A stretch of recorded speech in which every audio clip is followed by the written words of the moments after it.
All right, good morning, guys. This is Jonathan Tripp here with BlabNation. We've actually already kind of been going this morning, so I wanted to say I am so sorry for everybody that's watching on the replay. You're kind of catching us almost right in the middle of some of our conversation. But for those of you that are actually just watching us on the replay, guys, we have an amazing guest and a really great co-host today, too.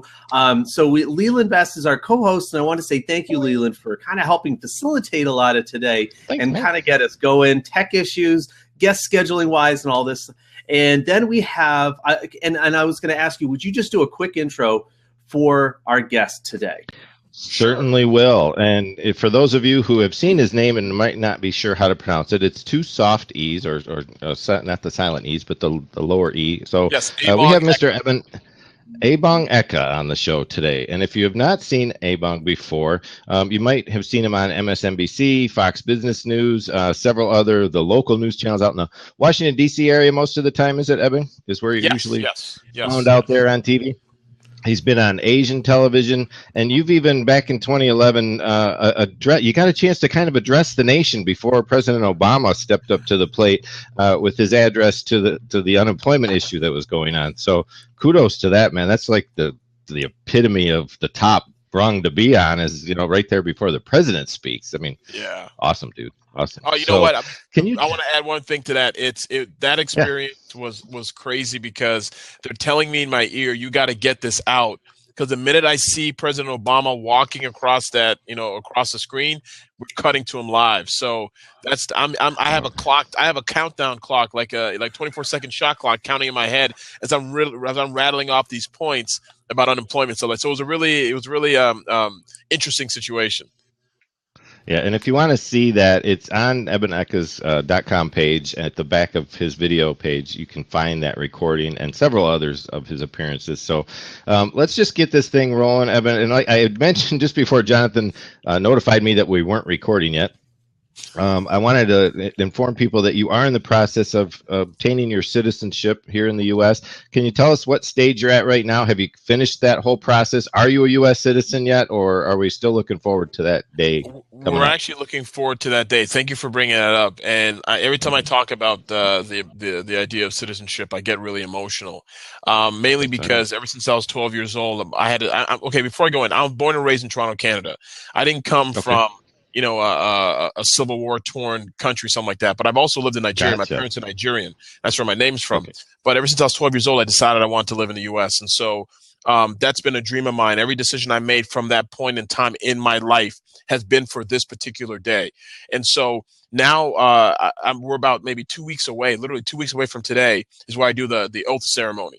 So I go down to a place where there's maybe a couple hundred people, and you pledge the allegiance and do everything else, exchange your green card for your citizenship papers.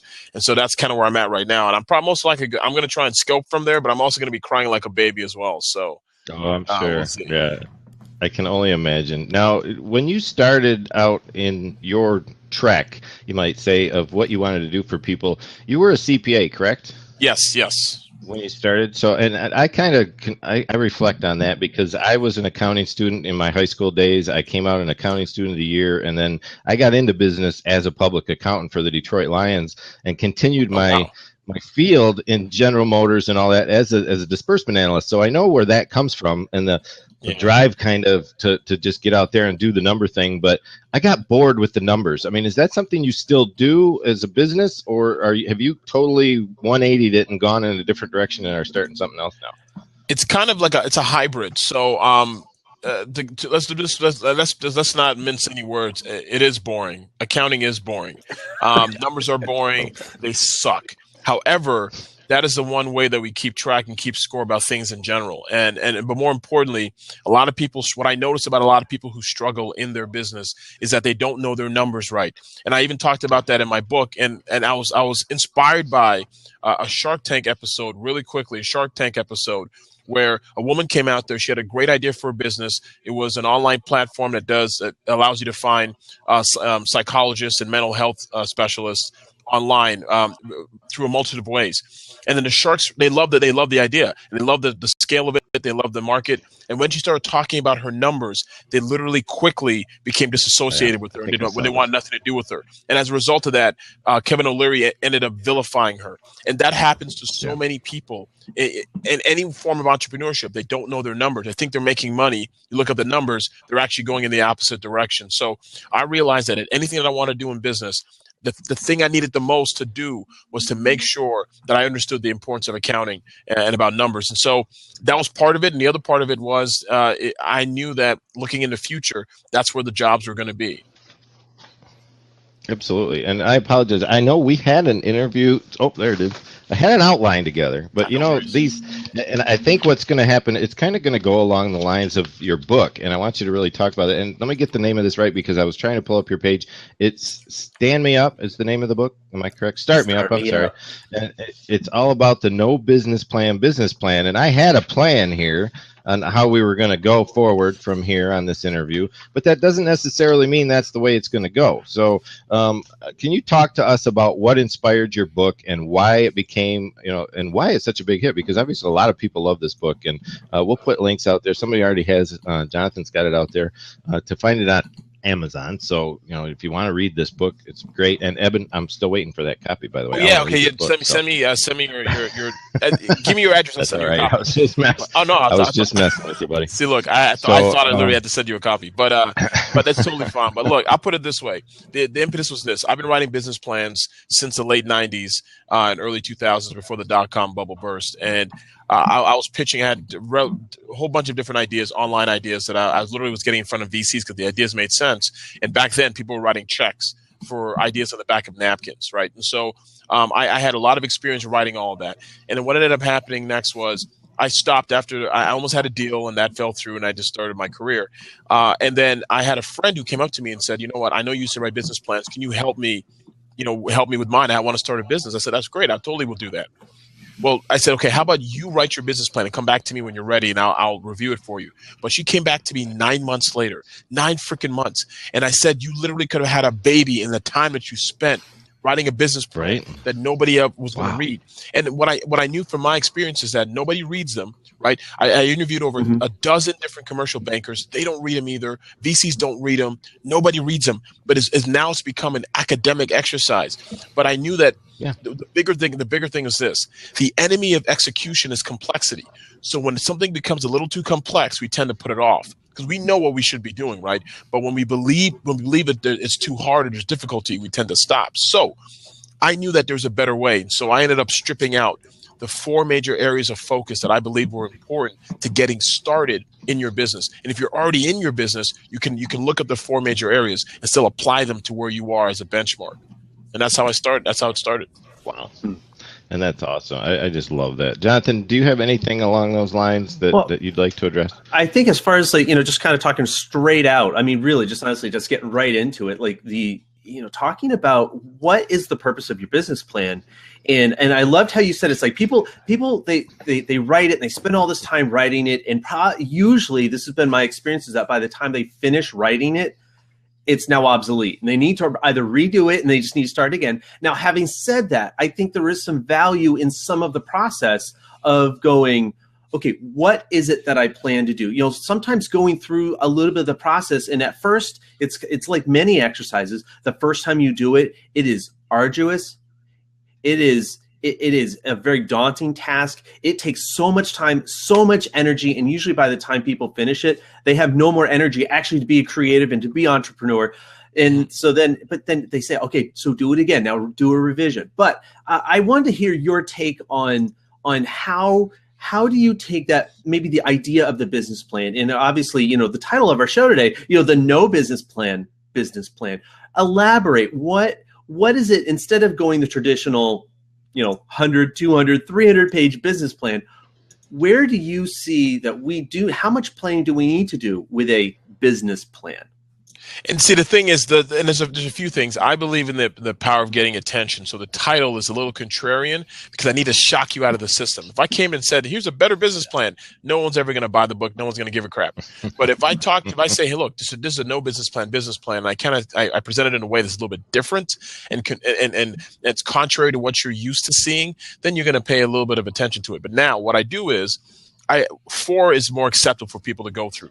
So when you start a business, your job is not to write a business plan, it's to start your business, whatever it is that you want to do. And so breaking it down to 4 major areas, I call them the 4 S's. The first is structure. Structure is very simple. By structure, the main thing I want you to focus on with structure is identify the problem you're solving. Right. The only reason why businesses exist in general is to solve a problem. That's it. It's not around to play business as a kid. You put on your father's jacket and carry his briefcase. It's not to play business. It's to solve somebody's problem. And the problem that's being solved is more important than the money they have in their pocket. That's why that exists. So once you identify the problem you're solving, you can quickly identify the market. You can identify their ability to buy. You can identify what they actually want, what they care about. You can identify that by the language they use and how they describe their problem. And so now it's a shift in perspective and focus, right? Rather than a business saying, I'm going to just, be a consultant. What the hell does that even mean, right? What are you solving? So the first is structure. The second is strategy. Now, within strategy, the main area, there's a bunch of other areas, but the main area I focus on is pricing. A lot of small businesses fail because they don't charge enough money for what they do. Right. But again, if you've identified the problem you're solving in the previous section, previous stage, then you know exactly how much of a problem is to that person. So here's a simple thing I tell people. When value exceeds price, people give you money. That's it. And so when you realize that, and that value is not benefits, right? You'll see so many people go on and talk about benefits and say, we do these 5 different things. This widget does this, this widget does that. Nobody gives a crap about your benefits. All I care about is if I buy whatever you're selling to me, will you solve my problem, right? Will I no longer have to think about that thing? And if you can answer that question with a yes, they will line up to give you money all day long, every month, as long as you continue to solve their problem. So that's the main area of strategy. Systems is the next S. So structure, strategy, systems is third. Systems is creating systems, right? Very simply, maybe the flow of your website, maybe the email autoresponder, finding outsourced help, interns, virtual assistants, people like that you can work with to alleviate, the administrative things. Because what you do is the reason why you start the business. But you don't start the business so that you can be doing bookkeeping and billing. You start the business so you can solve that problem that you want to solve, that you have experience doing. Right. So, and the last S is it's very simple, is sales. This is the best time in the world now, right? This is literally the best time in the world to start a business. 10 years ago, there's no internet. We're not doing this 10 years ago. 10 years ago, you're begging a radio station to take you guys on to have you, and then you got to pay them to use their equipment to do stuff. This is not happening 10 years ago. 4 years ago, we weren't having live streaming and Twitter, and that wasn't happening, right? So, and Twitter was around, but it wasn't used in the way that it is being used today. I mean, look at Snapchat is blowing up in the last year. And so with that being said, how we share content. So Jonathan and Leland, you guys are sharing so much value to people, so much content to people. They believe you can solve their problem. And so you go, as you get to S, the last S, sales, you've already gone through the 3, right? And so somebody who's watching says to you, oh, Leland and Jonathan understand my problem.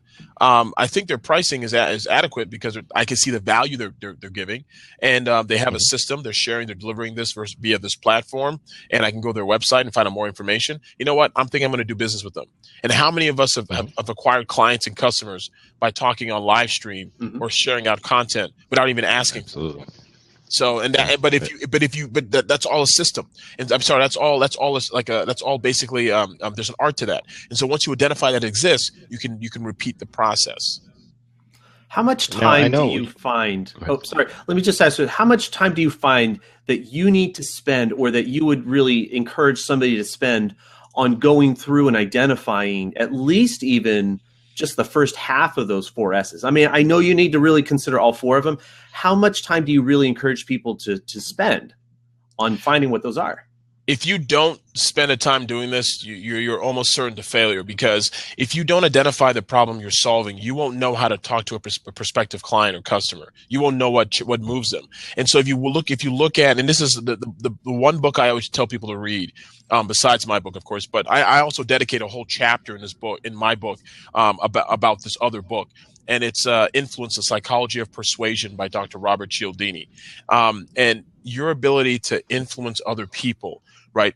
Your ability to succeed in anywhere in life is predicated on your ability to influence other people you meet, right? Whether you're influencing a spouse, a significant other, a colleague, people here live on Blab, whoever it is, you have to be able to influence other people. But there are 6 major psychological triggers that a lot of people respond to, and any marketer that you watch is able to do that. So the reason why I'm bringing that up is to say this: if you identify a problem you're solving, you have the ability to talk to them in a language they understand, right? Because they already have a narrative that's going on in their heads. All you're doing is aligning who you are and what you do with what's already there. You're not convincing them to do anything. So if I use politics as stable data as an example, I'm not, say I'm a Republican, say I'm I don't know, Jeb Bush. I'm not going to convince the people who love Bernie Sanders to vote for me. That's not going to happen. The people you're trying to get are the people who are in the middle, who are undecided, who are independents, who can go either way.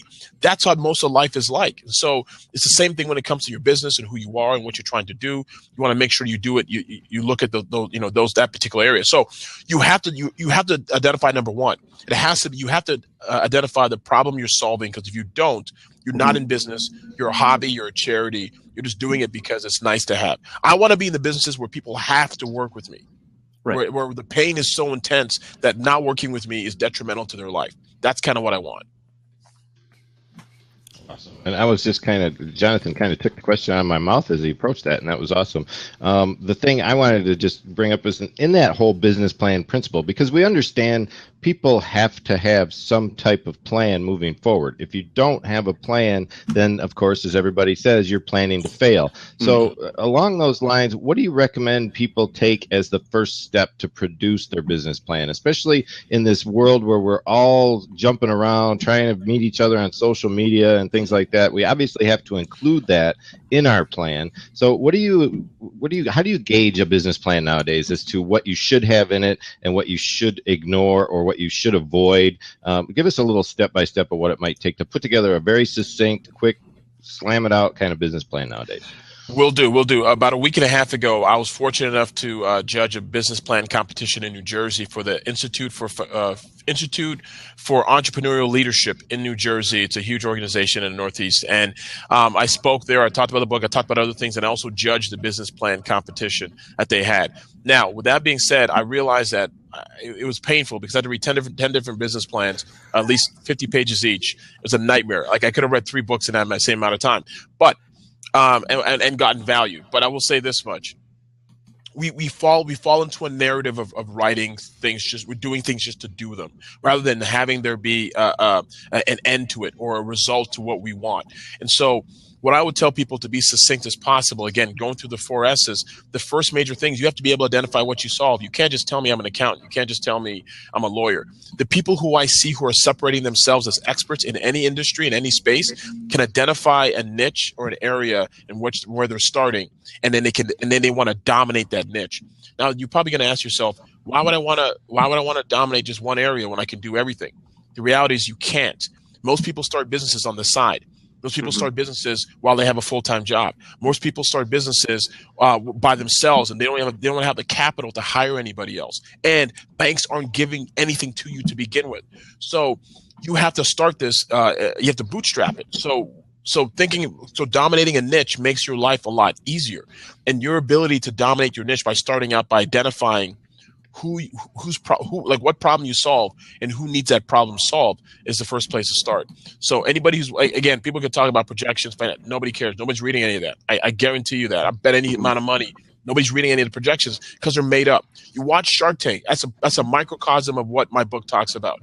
Every time somebody comes on there and says, my business is going to do $2 million in a year, they laugh the guy out and they tell him to get lost, because that's not going to happen. Like, nobody knows. So, they ask the same questions. What problems do you solve? What's the size of the market? What's your pricing, right? They ask what's your price, how much it costs to make, how much it costs to sell, or what's your customer acquisition cost is the other thing they'll ask. And they'll ask, how are you going to sell it? How's your marketing plan? How are you going to scale this?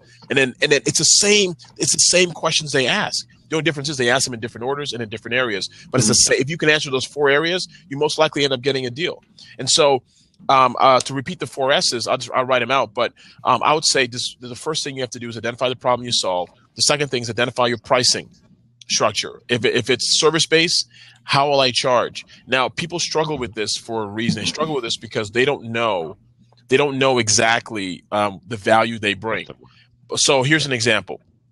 If you knew somebody was going to die, however, one way to avoid the death, obviously, to take this pill, and the pill costs $100,000. How many people do you know would sell their kidney, would cut off their arms, would buy a loved one and sell that person? How many people do you know would mortgage their homes, take out their retirement just to get that pill, just so they can live an extra day, and who knows, maybe get hit by a car a week later, right? It doesn't matter, but that value that they're going to get, it far exceeds any amount of money that they have in their bank account. Right. And so it's the same experience, whether it's somebody trying to find love, right? The feeling you get from trying to find love, they'll spend any amounts of money to get something like that. Fitness, health, whatever it is. And so it's the same thing with any type of business, right? So when I have a friend who sells sidings for roofs, like industrial roofs. He would go and approach people who had holes in their roofs or the roofs were about to leak. And you're probably thinking, oh, we can patch it up. But the thing is this. If that roof gets damaged and water leaks or snow or anything happens, all the inventory that's in their warehouse can be damaged. That can be hundreds of thousands of dollars. And we're no longer talking about a $5,000 roof or a $10,000 roof. We're talking about how you can save this person $500,000, right? So that's the frame you want to come from. And then after that, the pricing no longer becomes part of the discussion. It's just a solution to that. So that's what I want to tell people to think about that when they're starting their business. You know, what problem do you solve? Pricing, how do you price your product and service so that people will gladly write a check to you? You know, there are people who I think, yeah, sorry, go on. Well, I think it's difficult for a lot of people to gauge their worth, and that is one of the things. I'm in a service-oriented business. I'm kind of playing around in sales, but it's never been me. I've always been a service-oriented individual. So, and people probably see that in the way I come across. When it comes time to sell something, I'm usually terrible at it because I don't want to ask more than I should, and I don't ever ask as much as I should. So I know how to value myself. I know how to put a number on what I'm worth. I know what I bring to the table, both from an experience perspective, from a level of knowledge and expertise. So there's always that. And I think people really need to understand they need to take that moment and sit down and decide what it is that makes them valuable if they're in a service-oriented business. And it is a difficult task. And if you need somebody to help you with that, get the help that you need to sit down and discuss it and go over all of the little points that you bring to the table so that you can put a number on it. Because if you don't have that number, you're not of a benefit to your customer, because they want to know right then and there, how much do I pay you to get what you have? Because I want what you have. Right. You have to know that. And if you don't, you're doing yourself a disservice. So yeah, we're selling every single day, guys. So when somebody says, I've talked to people before, I've worked with people before. I don't know. I know I'm not a salesperson. You're selling every day. They're married. I go, you sold your spouse, right? You got your spouse to buy into what you're selling. So you're doing the same thing. Like, you were confident then. Maybe you weren't, but most people were, like, hey, whatever your wife's name is, I love you, let's get married. And you were confident enough to ask her. You weren't like, would you please marry me? Here's my ring. Like, you weren't doing that. You were confident. You were excited about that situation. That's the same. So part of it is sorry, Jonathan, there's two perspectives is this. The first is not only what you provide, but it's also the belief and the mindset that what I believe wholeheartedly when you work with me, I'm going to do everything in my power to get you to the level of where you want to get to. I believe so. I'm so certain. Because I'm so certain, that's what it comes off as when I'm working. When I not sell, but when I pitch somebody or talk to somebody about working with me. The minute animals sense this, an animal will sense, among others, if one it becomes weak or contracted or contrite. They can sense it, and then they cannibalize that. Why? Because being able to be confident in who you are and having conviction in what you're sharing with the world. You guys, we all have gifts to share to people, and you know exactly what to give to people. So. And you know that your solution is key. I'm not the best guy in the world. I'm not the smartest guy in the world, but I don't care about that. What I do care about is that I believe that the value I bring is so important that the money you're giving me pales in comparison to it. And that's kind of how I try to present my offer. But sorry, Jonathan, I didn't mean to cut you off. No, you were bringing up I think a couple of really good points. And what I wanted to do, I wanted to address one of the issues that I think a lot of people overlook. Okay. And they'll overlook it in extremes. And here's what it is. Okay. I think that younger people, now I'm 38. Okay. I am not young, nor am I old. Okay, I don't put myself in. I'm not. There's no illusions here. Okay, but the young entrepreneurs, those people, and I literally mean this. Like, we're going to talk in the adult realm. So, 18, 19, 20, those young entrepreneurs. Some of them are like, I'm not doing college because there's no return on the investment right there. They don't see what it is, and so they're out there now. This is the other part. We have those who are no longer in their 20s, 30s, 40s. Now we're getting into our 50s and 60s, and they now feel that, oh, it's too late for me to go out and do something. I'm too old, or I can't relate. I don't know how to use the technologies. And so what I was going to ask you is that, do you feel that both of those age groups, both of those generations, do you really feel that now, with the technologies that we have, the availabilities that we have, do you feel that those two generations are prime examples of go out, implement those 4 steps, and go start a business? Do you feel that they can both do that? Yes, and anybody who says that it's too late or too early is making an excuse. And when you think you're ready, you're already too late. And when someone's like, well, I don't know how to use, Facebook here, there's no excuse for any of that. There are free tutorials. You can hire various ranges of paid tutorials on every single social media. Now, I guess it's overwhelming because you're being faced with a whole plethora of choices, right? Which one do I focus on? What do I do? Whatever else. I tell people this: focus on the social platform and where you think your audience is going to be.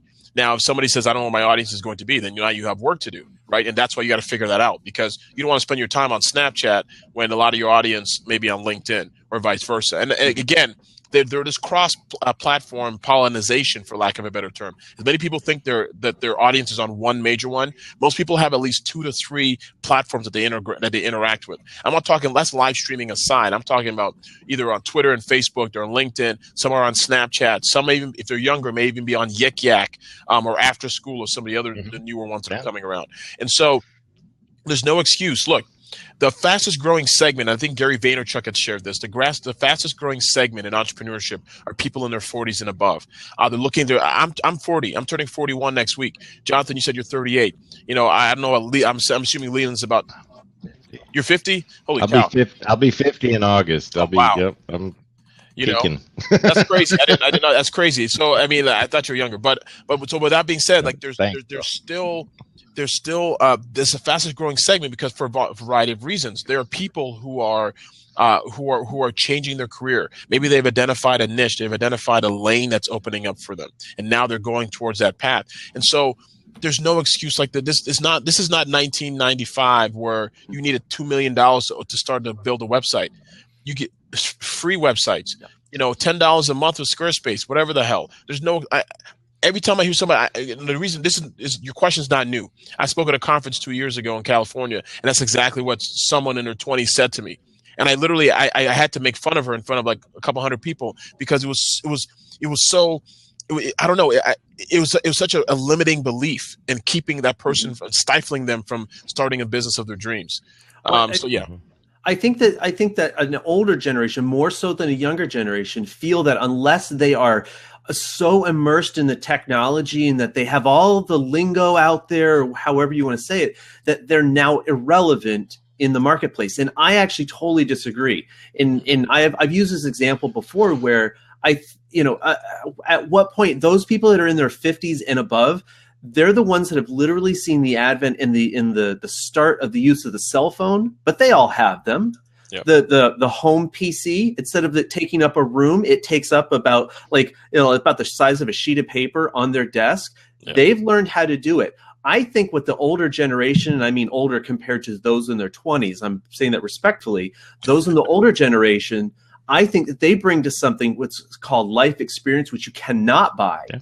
I think they bring that to the table, and in a lot of the times, we're missing that in business.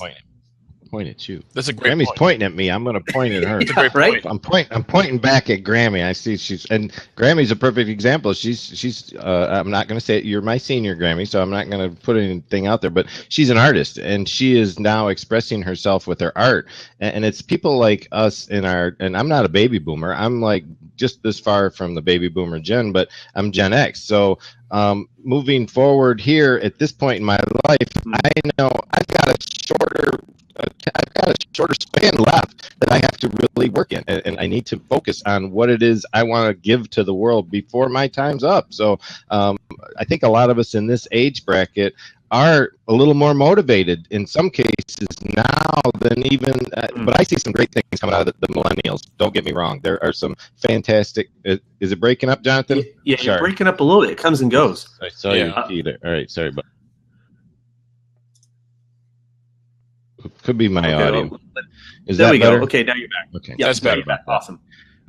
Yeah, what I was just getting at is the fact that we are kind of pushing it to the max because we have a little bit left in our time window. The millennials, I really hope they realize if they can jump now and move as hard and as fast as they can to get what they want, they'll really recoup in the end and be able to enjoy those later years in a way that they can relax and really take the time to be here and philanthropize, be a philanthropist, be out there sharing with the world a message rather than working until they're 65 and have to retire. So, I just don't want to see that happen.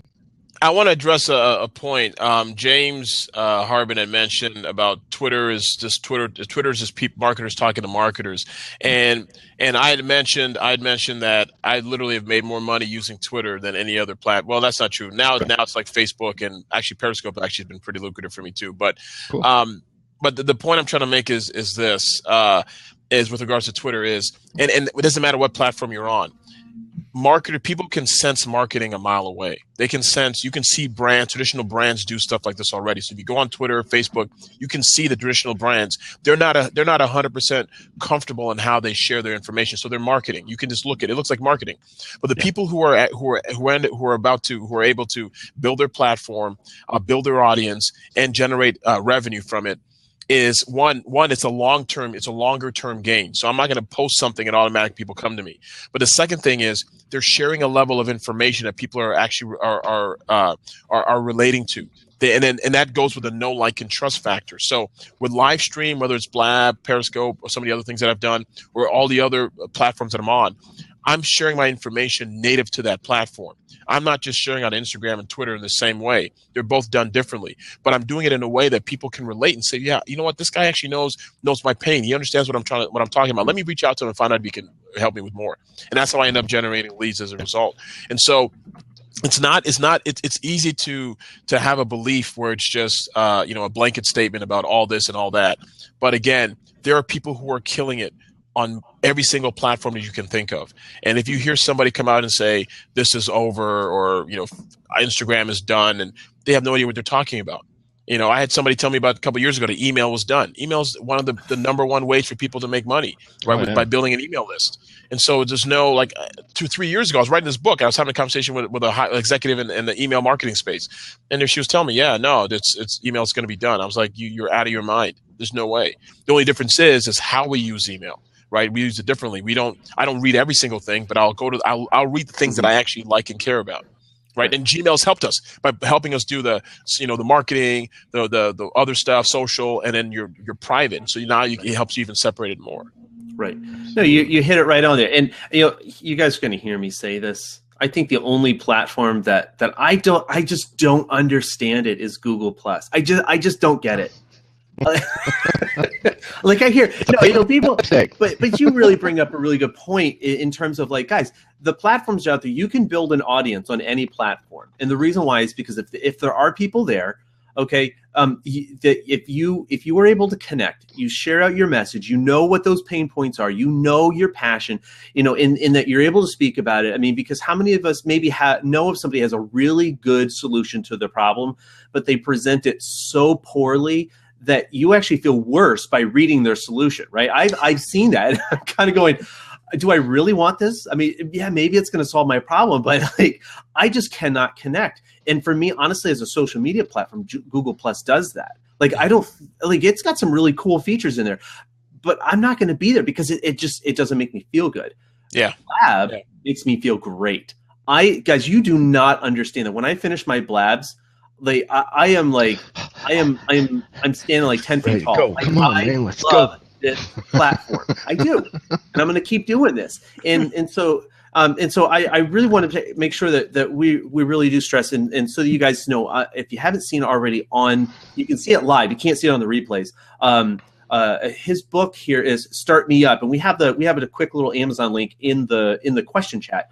But would somebody put that link in, and the title, by the way, in the chat, so that I'll do it if you guys don't mind. I have it all right here, so let me just back over. Put that up. I'd rather not everybody put a bunch of links in here and have people, because there are different places to find it. So yeah, if you need to take a look over at Ebong Eka's book, Start Me Up, the No Business Plan Business Plan, go check it out on Amazon. We got to make you some sales here, buddy, because everybody should be reading your book, honestly. Right. Great book. That is true. Absolutely. We want to be connecting this audience with what it is that you're doing. I think you're doing some really great. Let's see. Oh, now I got an echo. Is that me? Here, I'm gonna mute and then do it again. Okay, there we go. So we've talked about the four steps, and I do already have those up. The structure, the strategy, the systems, the sales. One of the things I really want to talk with you just really kind of briefly, we've talked about each one of these, and one of those that you said was the systems.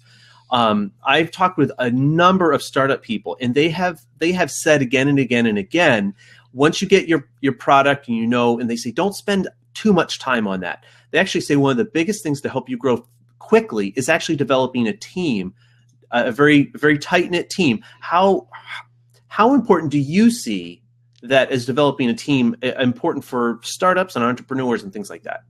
It's tantamount to your success, because what ends up happening is this: if you don't have a team, whether it's remotely or virtually, and you're right, Jonathan, every single person that I've met or had the pleasure of interacting with who's growing their business, the thing that they've been able to do is they've been able to automate and systematize the experience. Because look, if not, I know people who do Amazon dropship stuff, and you don't want to be in a situation where you're constantly fulfilling orders, customers, billing complaints, all that other garbage that you can actually outsource to somebody else in Singapore, or even here locally. Find somebody locally, like an intern or someone who wants to work for you sparingly as well. And once you can do that, then you can focus on the income producing activities. And so I tell people, once you get the 4 steps in place, once you've got your engine rolling, you have some income coming in, then you need to start focusing intently on only income producing activities. One of the income producing activities is setting up a system of people to work with you.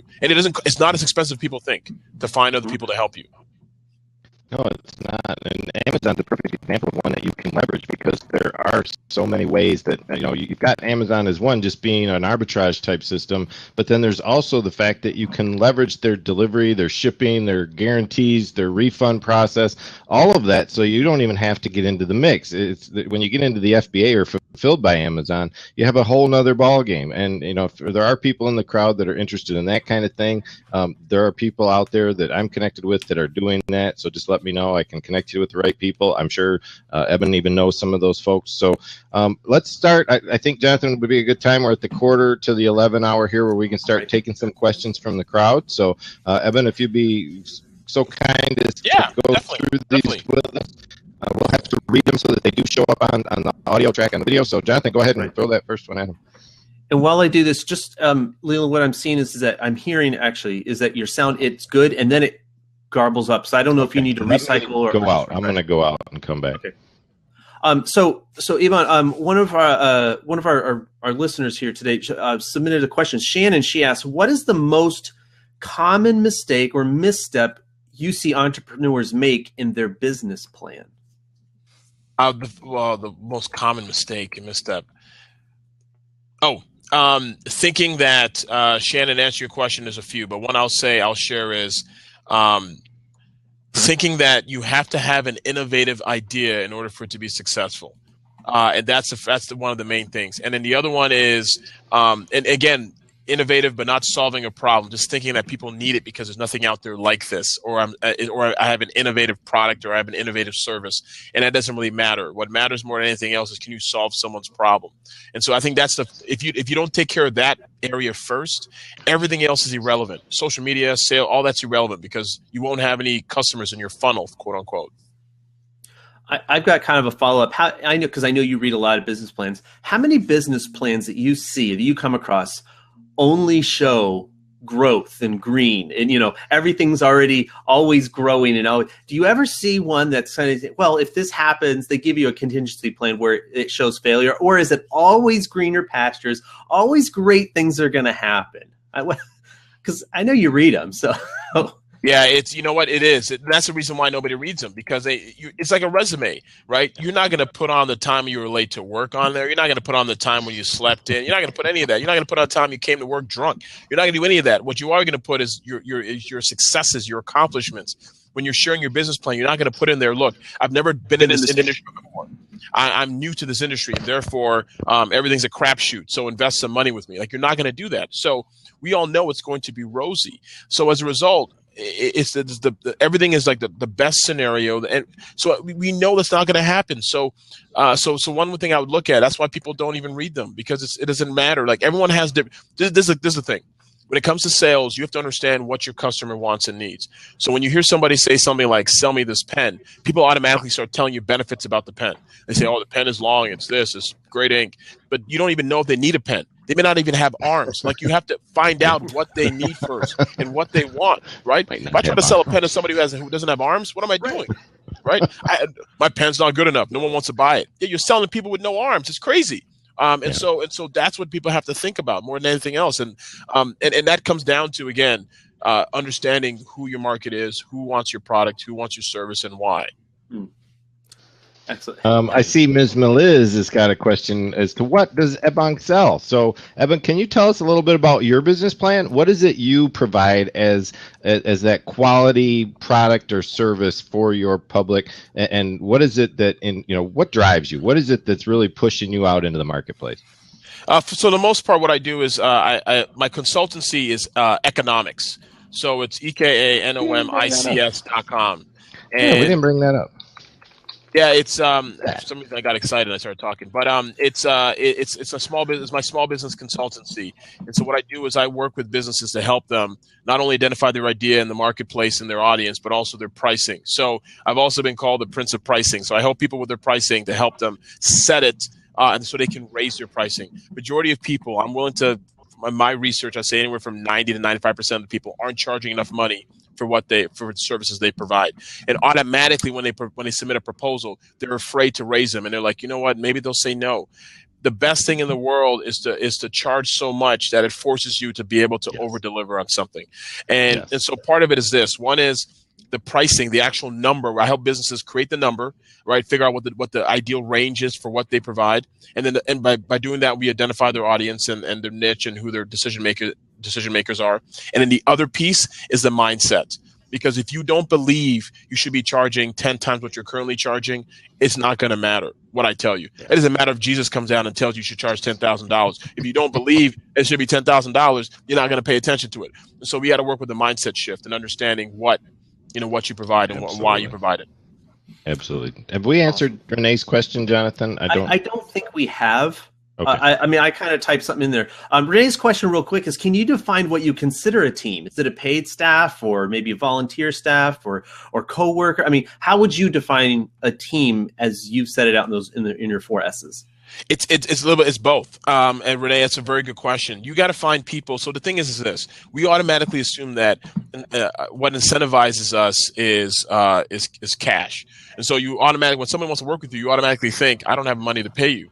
But you'd be surprised how many of us who are watching here, who are in the scope today or in this Blab today, if they had an opportunity to work with the person that they really like and what they really people that they really admire and care about, how many of them would say, no, of course I'll work for free. If Tony Robbins says, hey, Ebong, come spend a couple weeks with me, I'd be like, all right, cool, I'm on the plane.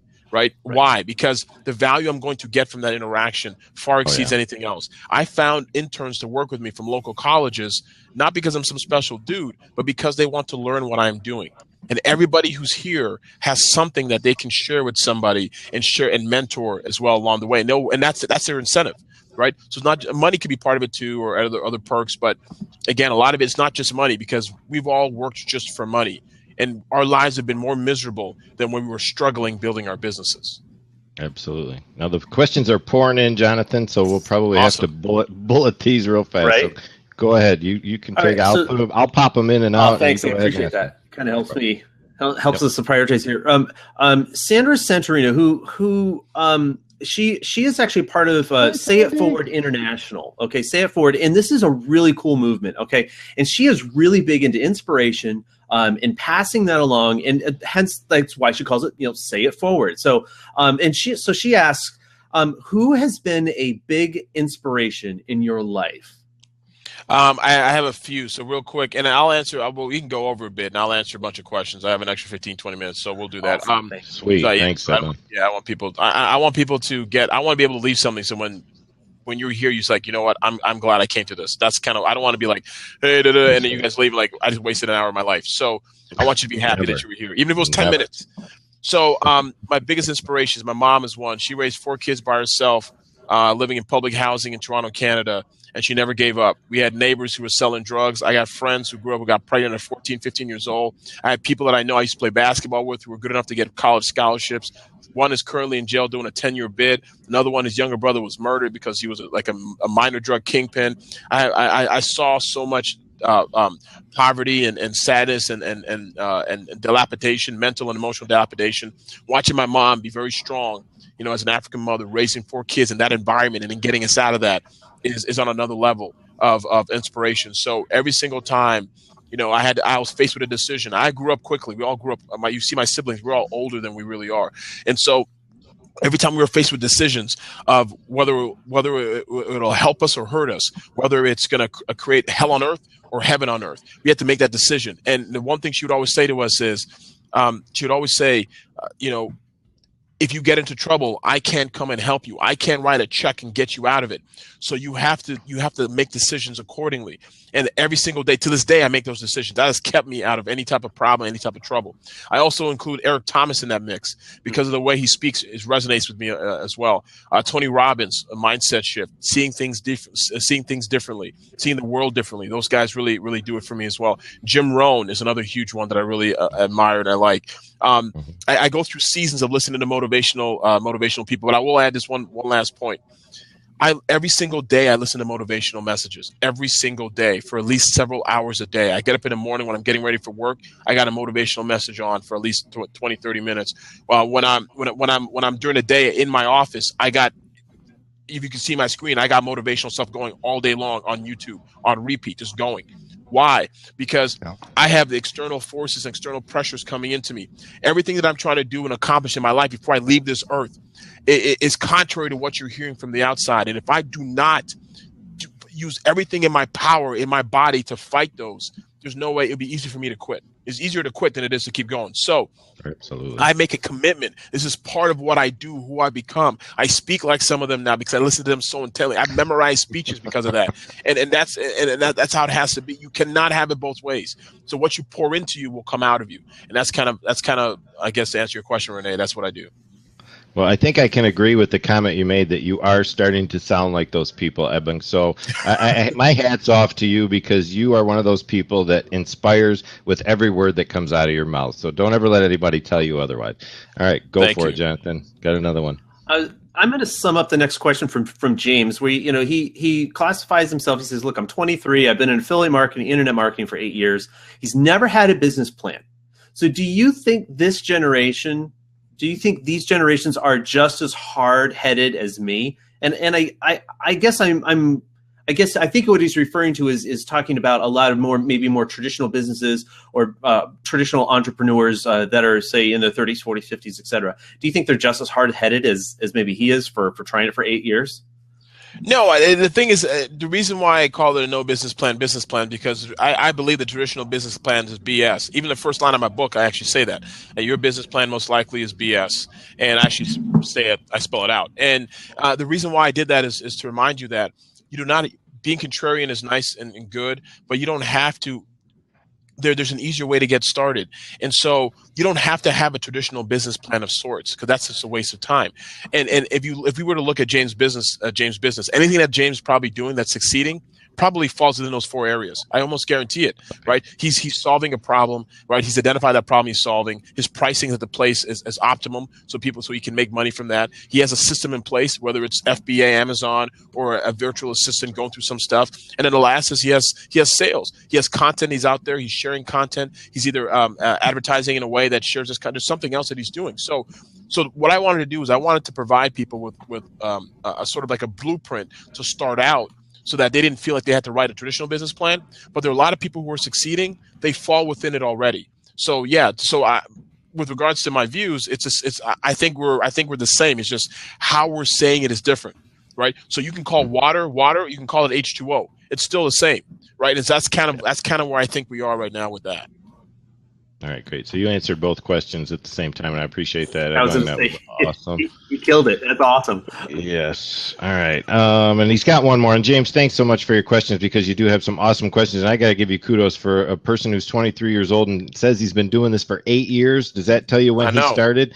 You're talking high school, and he was out here as an entrepreneur, you might say, at such an early age. And we see that a lot, I think, nowadays with the kids who have the technology available to them and are put in front of these social media platforms and are shown ways to do business outside of the teaching that they're not giving in school. They're learning it, and they're coming out here and they're just crushing it. And I don't know what else to say. I mean, these kids are really showing some of the business people in this world up in the way they're doing business. Well, they're utilizing the tools that are available. I think think that's the real case. They're utilizing what it is that's available. I mean, you said it so early on. When you were like, well, how much business have you gotten from Periscope in such an, in the different avenues? And the point really is that you're getting business because you're on it.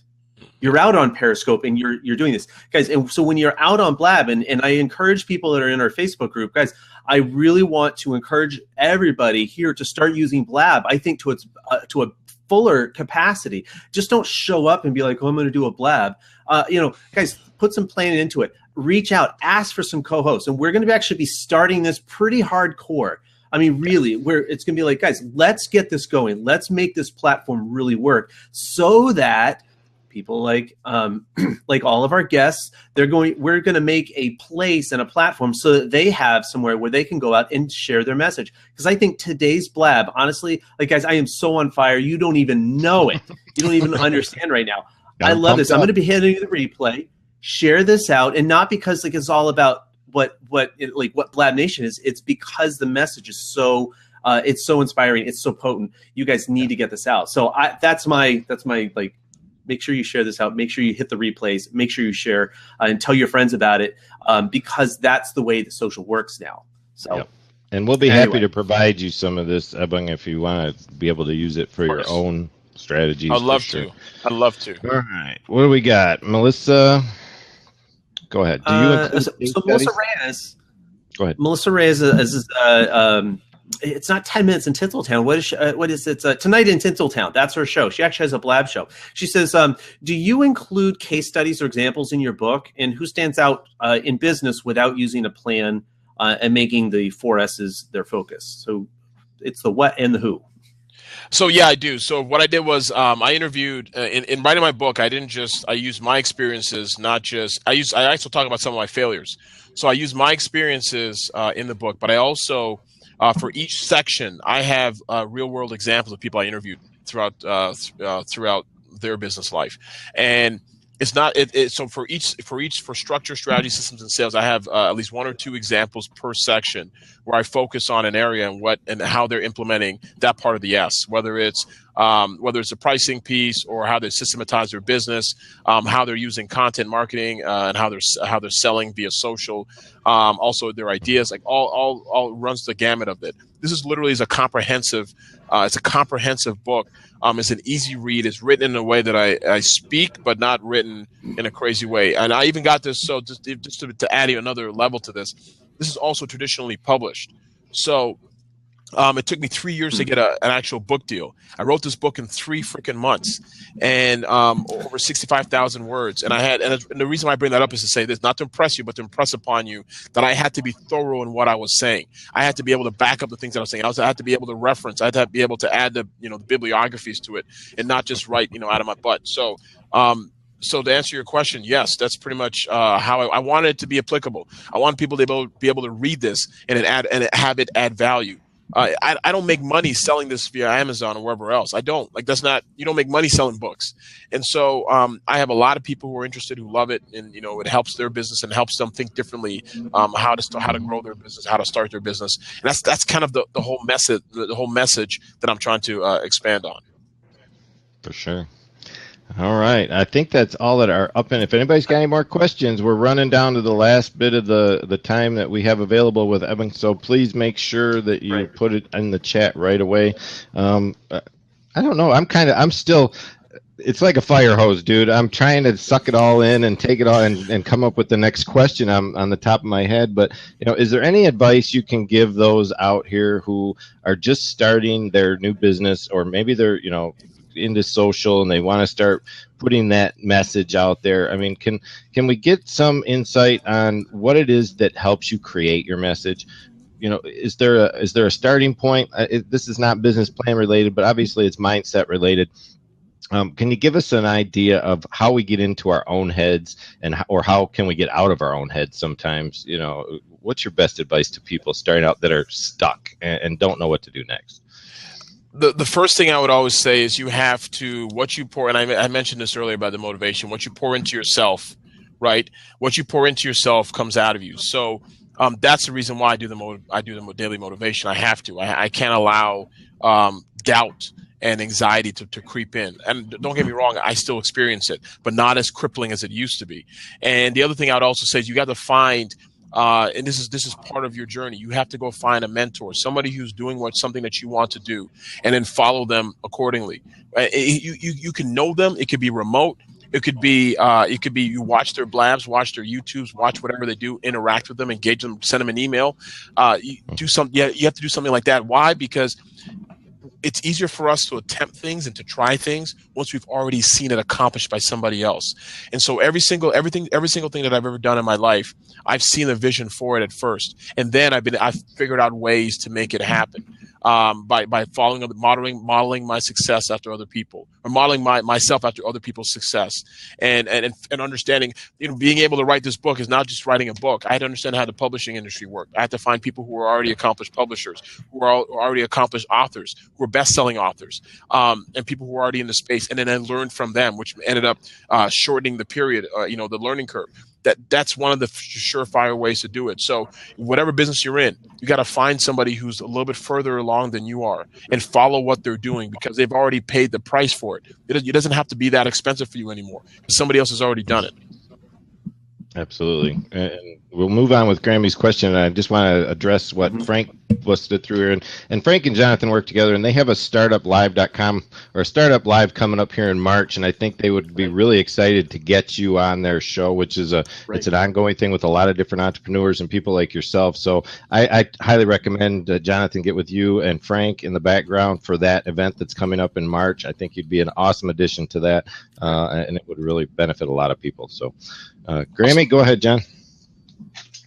So Donnie Glenn asked the question. She says, look, I'm a visual artist, but I don't, and she doesn't see her product, her art, as solving a particular problem, which honestly, I don't necessarily agree with that statement. But she says, I don't see my art, my product, as solving a problem. I see it more as a luxury item. So now what? What does she do? And that's a very good question. And the thing is this, I actually have a client right now who has an art gallery in Houston, a young millennial. She started her own art gallery for the last couple of years, doing pretty well, multiple six figures. And our goal is to try and get her revenues up to even raise them even higher. And nice. And the thing that initially she thought, she felt the same when we started talking. And so to answer Grammy's question, what you think is not solving a problem may not necessarily be true. Very similar to what you just said, Jonathan. There are reasons why people buy art, right? It's the same reason why people would buy, say, a Birkin bag and pay $15,000 for that. It's not because they want a bag or a purse. Because you can get a purse on the street corner, a fake one for like $50, or you can go to Macy's and get one for $90, right?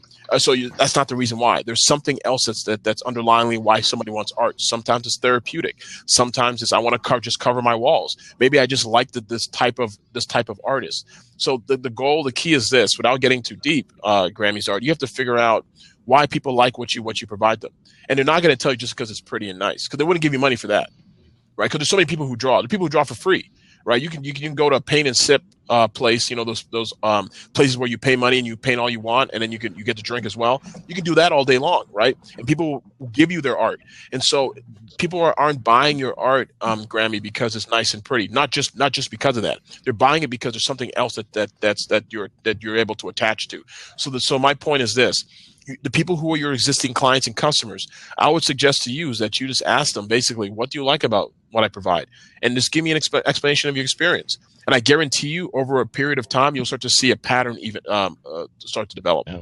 And that's the pattern you focus on after that going forward. Because chances are, once you have the pattern, that pattern most likely is the same for anybody else that comes into your funnel as well. Absolutely. Awesome. All right. Frank's got one. I think this was the one about the Startup Live.